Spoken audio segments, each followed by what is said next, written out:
If you do not go to therapy, I strongly suggest that you do. I think it is a game changer.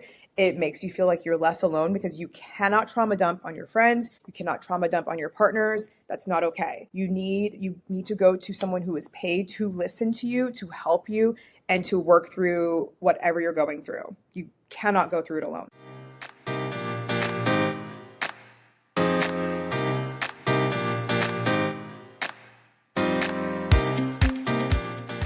Welcome back to another episode of Sisterhood Tea Party. I'm Jessica. And I'm Stephanie. Today we're getting real about something we all experience, pain. But not just the pain. We're talking about how to take that pain and turn it into purpose. Life is not always sunshine and good vibes, and we're not here to pretend it is. Sometimes things just suck. But what we do with those moments is what really matters, and that's what can change everything. Exactly. We see so many stories of famous people who have turned their pain into something meaningful, whether it's Oprah, who grew up in adversity, or Malala, who turned personal tragedy into activism. But today, we also want to share our stories because this isn't just for celebrities. This is for all of us. Yes. So before we dive in, let's do our usual check-in before we get back to that and what's been top of mind for you this week, Stephanie. So honestly, I'm really excited to dive into this episode. I've been thinking about just being able to talk about my past struggles and what's going on and realizing how far I've come and how much growth I've had. And it makes me just proud of myself, you know what I mean, for staying faithful and trusting in like what is meant for me. So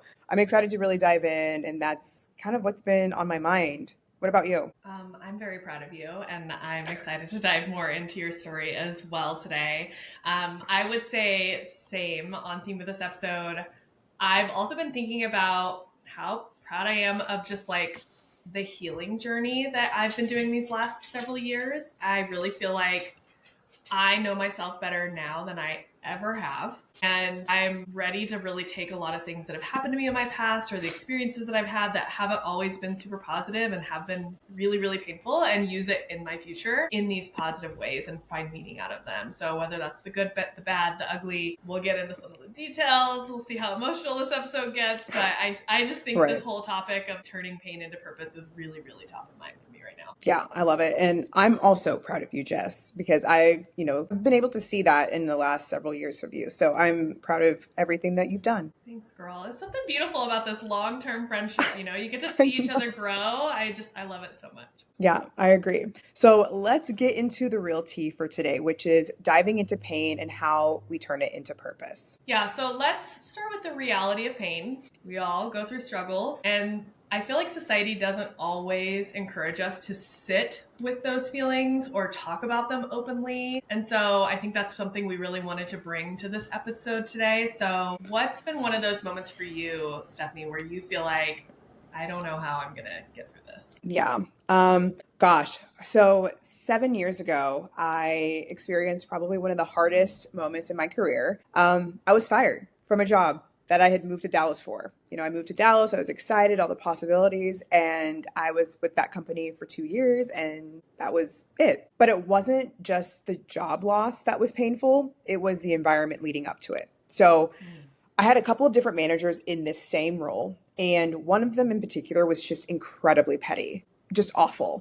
She seemed to thrive on reminding me that she was younger, that she was in charge. She micromanaged me. It was ridiculous. And then also documented every little thing that I did, like every little thing. And I'm just like, what is going on? And every day I dreaded going to work. And deep down, I kind of sensed the inevitable. Like I knew it was coming, and I tried to do everything possible to get out, but they basically beat me to it. So at that point, nothing really prepares you for the moment when it actually happens. When you're called in, you have that 15-minute, touch base on your calendar, and it's like at the end of the day, and you're like, what's going on? And of course, that's exactly what it was. Yeah. So at first, I kind of felt a mix of fear and relief. Fear of the unknown, right? Of just like what's going to happen, but also relief that I was out of such a toxic situation. Like I was like, thank goodness I'm out. Like I've been wanting to get out, but at the same time, I was like, oh shit, what am I going to do now? How am I going to pay my bills? How am I going to take care of my groceries? Like what's next for me? And it settled in so deep because I had just bought a car a month before getting fired, which I mean, thinking about it, I'm like, maybe wasn't the smartest, but again, I was in a sense kind of hopeful, maybe like, oh, I'm going to get a job, it'll be fine, I'll transition. And that just didn't happen. So I had all of these different like responsibilities looming over me. And in that moment, I really had no choice but to just acknowledge the reality of where I was at. I was jobless, I was anxious, nervous, all the things, and just kind of questioning everything at that point. So I just realized that it just wasn't an easy journey. It was really, really challenging for me. It took right about 11 months to find stable employment. And of course, I was working, different, like, side quests, if you will. But it was not enough with collecting unemployment as well. And during that time, I was able to navigate through what I consider one heck of a roller coaster ride. One day I was feeling optimistic because I applied for a job, I had an interview, things were moving right along. And then the very next moment, I'm just like, oh, I'm back to square one. They said, oh, sorry, we're moving on with somebody else, or I just would never hear from them again. And then I was doubting literally everything. I'm like, well, what am I supposed to do now? I feel like I have to start over. So I had to acknowledge kind of the emotional toll it was taking on me. And then at the same time, allowing myself to kind of feel all the feels, feel the panic, feel the frustration and the fear, but also knowing that I had to find the strength to keep faith and just keep moving forward. Wow, I love that you're sharing this because I feel, especially right now, there's so many Mm-hmm. layoffs happening around the US in particular right now. And so I feel so many people are probably going through something very similar to what you're describing. And I also really like that you described how in the moment you felt this like dual emotion of like relief, but also shit. Because I think sometimes we think we have to be all grateful or all sad. And that's not the reality of human emotion. And people can feel alone when they do feel that. And they're like, am I feeling wrong about this? So I'm Right. glad that you shared that. Yeah, of course. Yeah. And I hope that if one person hears it, they understand that you truly are not alone. This happens, and just remembering to be aware of your feelings and honor them, honor yourself where you're at. Exactly. So for me, I've had some of my own moments too. I think one of my more recent years challenges for me that I faced was a falling out with my sister. And this is not the sister that I lived with over the summer, but I have another sister. And for context, we had a pretty rough childhood. I won't go into detail there, but I would say of like years of therapy, I've realized that her and I were really pitted against each other in a lot of ways when we were kids. We didn't really get along. We're about 3 years apart. And when I was in my late 20s, we reconnected and we started to build a relationship that we didn't really have, even though we lived halfway across the US from each other at the time. And several years ago now, I think this would have been, I think, in 2020 or 2021, she got pregnant unexpectedly and she ended up moving in with me and moving halfway across the country and living with me so she could be closer with family, so she could have that support and I could help her. And when that happened, I feel like our relationship shifted a lot. And I started to realize over time that our relationship was quite one-sided. In a lot of ways, I was feeling used. I wanted to help her, but I wasn't getting the same help and support back when things happened in my life, positive or negative. I wasn't really feeling any appreciation at all. And so when I finally started getting to a place in my healing journey where I was putting boundaries up and saying no, still trying to keep the relationship, like it did not go well. And we got into some Mm. pretty major arguments to the point where we stopped speaking entirely for almost an entire year. And it's only been more recently that we've started to communicate. And even when we do, it's still very surface level. It's really only about my niece at this point. And I think that, we talk about friendship breakups and family issues and stuff on this podcast before, but for me, the hardest part for me was I felt pretty betrayed because I felt she was the only other person who went through some of the same things that I went through in my childhood and understood it to the level of detail other than my therapist that I did. And she didn't want to grow through that pain with me. We could have grown through it together. We could have moved forward together. We could have been the support system that we didn't have when we were kids. And I wanted us to have that relationship. And we were just not in the same place. And I think even now it's like really hard to watch her make some decisions that are just like completely different than how I would live my life. And I think that's part of growing up, is realizing you can't control how people do things. But it was just really difficult for me. And honestly, like when we had our big falling out, it put me in a really, really dark place because I think I really had some high hopes that our relationship was going to be different than it was. And sometimes I still go back there, but it's been a couple of years now and I'm chugging through it. But I honestly think that was one of the hardest things more recently that I've gone through, is that emotional turmoil from that whole situation. And it sucks. Just one, I appreciate you being so vulnerable and just sharing that, because I know that that's not easy. And I know that there's also others that can probably relate to that situation of having family members have fallen out with or siblings specifically. But it also, in the same sense, shows your resilience and truly showing like you really put in the effort. You made it known like this is where I'm at and gave the effort. You did everything that you could. And sometimes you can only do so much. You can't help people who don't want to help themselves. And you did a lot for yourself. So be proud of where you're at because I mean, she's missing out and Thanks, I'm girl. proud of you. Thanks. And I hope that other people do see that, right? Like, I mean, Yeah.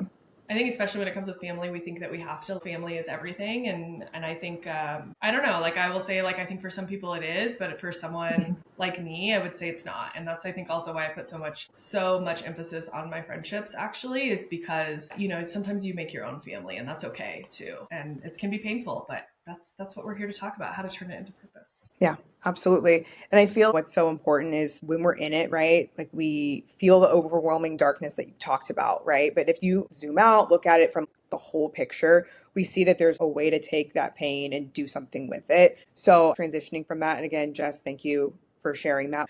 We're going to talk about how to shift that pain into purpose. Yes, yes, this is where it starts to get good. So I think if you are listening and you are also in a painful season, whether it's a situation similar to ours or something totally different, let's talk about some ways to start shifting your pain into purpose. I think step one, and we alluded to this a little bit, is really acknowledging it fully. Ignoring pain does not make it go away.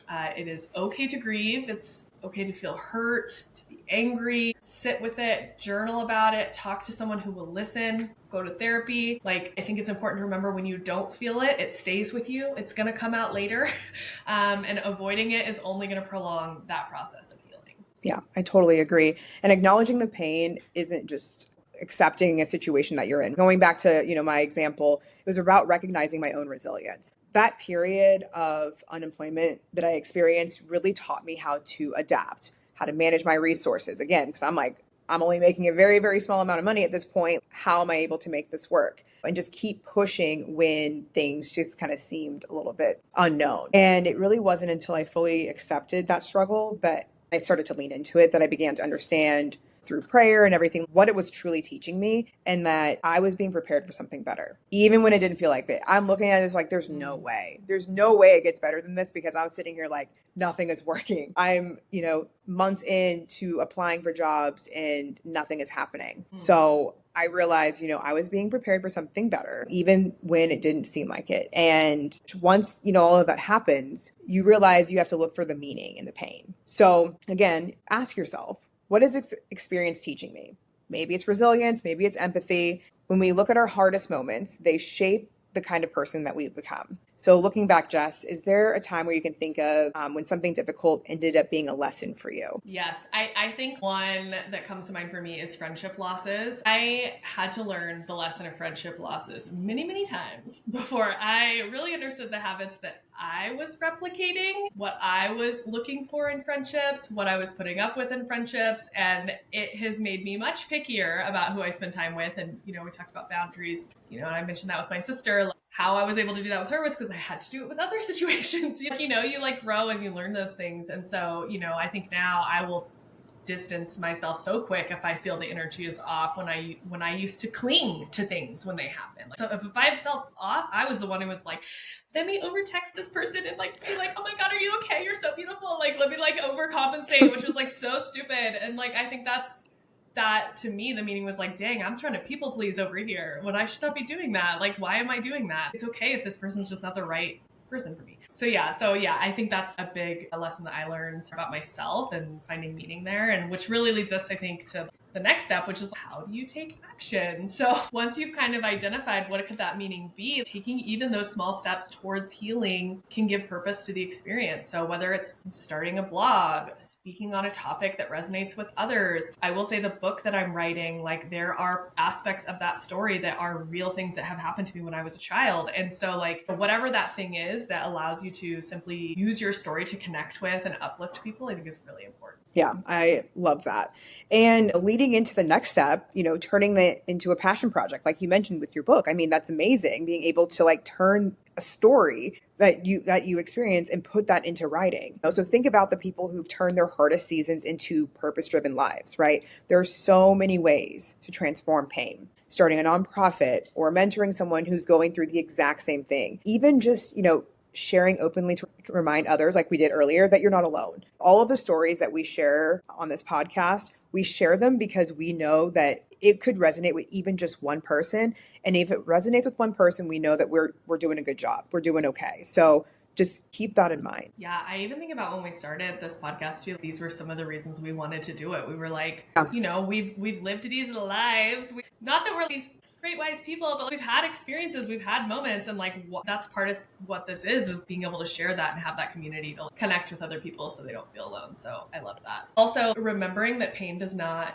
define you. Pain is a chapter. Even at the beginning, I was talking about how I did this healing journey and I'm ready for that next phase. I truly feel like it's an era, right? I was in my, Mm-hmm. oh, I need to feel all the feelings era, and now that's a chapter, not the whole book. So it's a piece of my history, but it's not the end of it. And healing and growth take time, but they lead to this transformation moment. And I will say, if anybody is on that journey and you feel like, God, I've been sad for so damn long, you will get out of it. Like, it does feel like that. And then one day you look at it and you're like, whoa, I'm out of that. I transformed. I just had to go through it. And so I think that's a beautiful thing. I totally agree. And it's so good because I feel like a lot of us get stuck in thinking that our pain is the end of our story. Again, thinking like, oh, well, that's it, like nothing else. And it's like, no, it's just part of the process of becoming who you're meant to be. And there's a quote that I always quote, and it's more coming out of scripture, but it's something that leans with me. It's be who God meant you to be and you'll set the world on fire, right?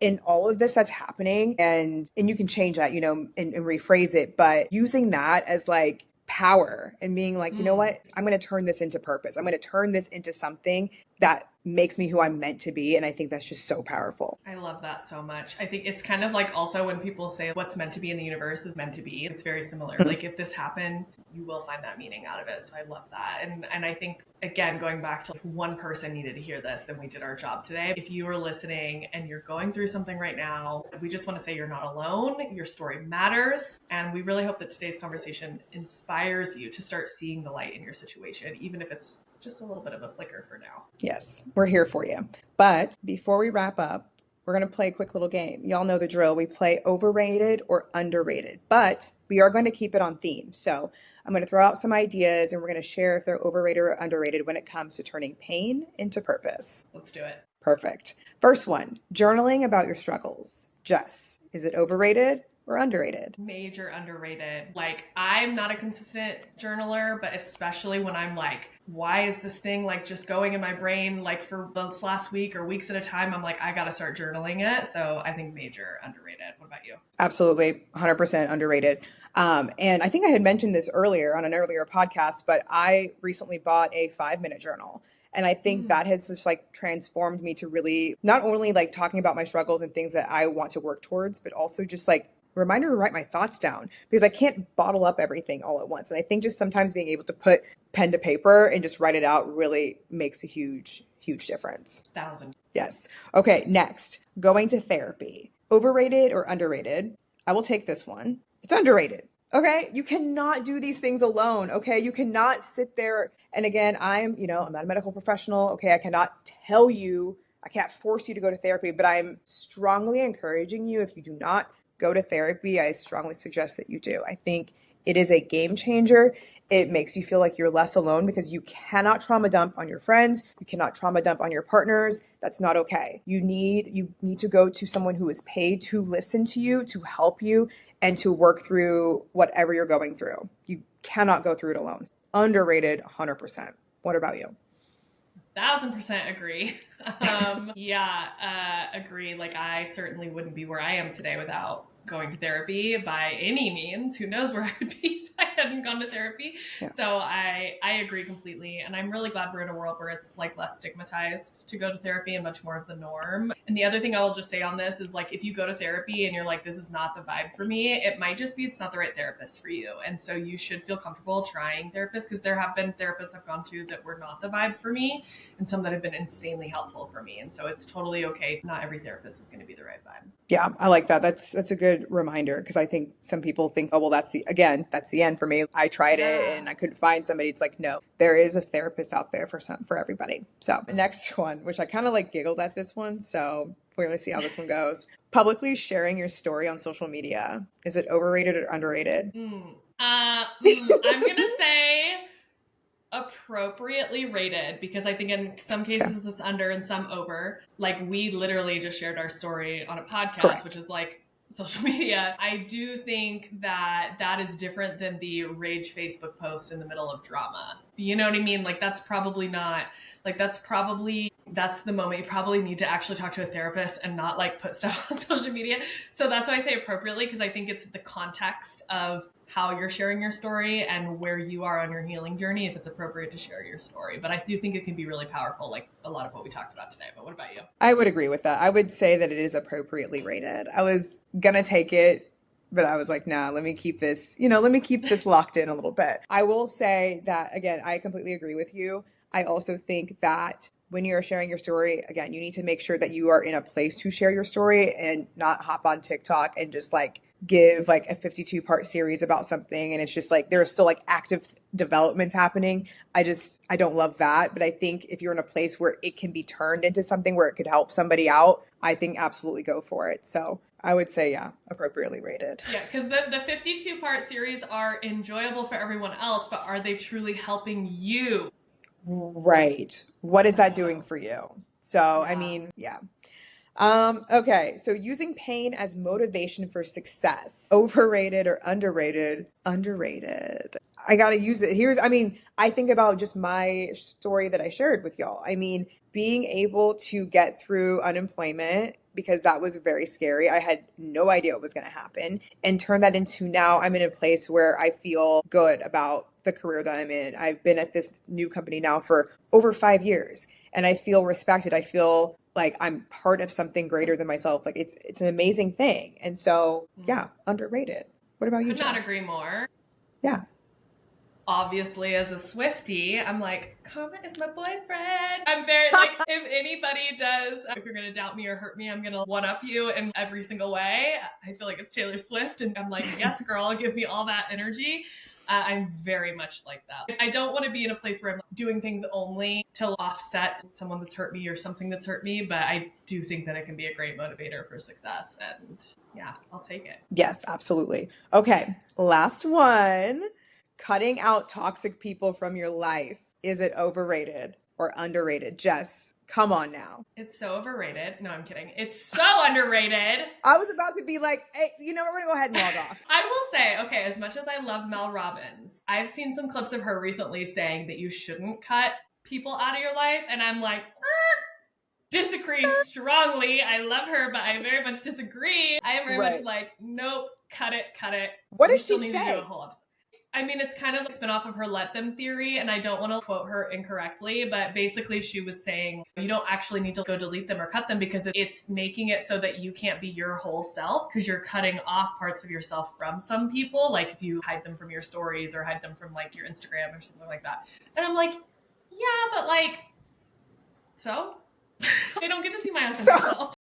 they don't have access to me. It's fine. Yeah, I just like, I don't mind it. But like, I don't know. Whatever helps you be successful and you live authentically, I don't think it really matters. For me, I will cut people off so quick. So that's where I'm at. How about you? Absolutely underrated. And I've said this before on the podcast. If somebody is not aligned with you, cut them. Okay? Cut them with the quickness. And especially now in my phase, I have learned that if people do not align with me, if there are people who are just not for me, people who are speaking ill against me, I am cutting you out so quick. You're going to be like, what was that breeze? Yeah, because it was a quick cut. So, yeah, underrated. Under freaking rated. Okay. Love it so much. I love it, and that was a good way for us to kind of like reflect on what really helps in our healing and transformation process. So that leads us to our last drop of tea of the day. So, Jess, what's one takeaway you want everyone to walk away with today? Yeah, so I think the last drop of tea for today has to be that pain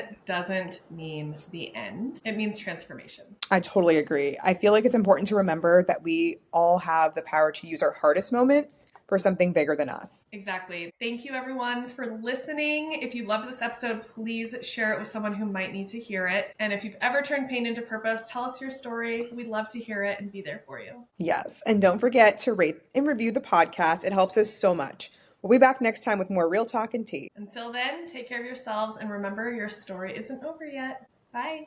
Bye.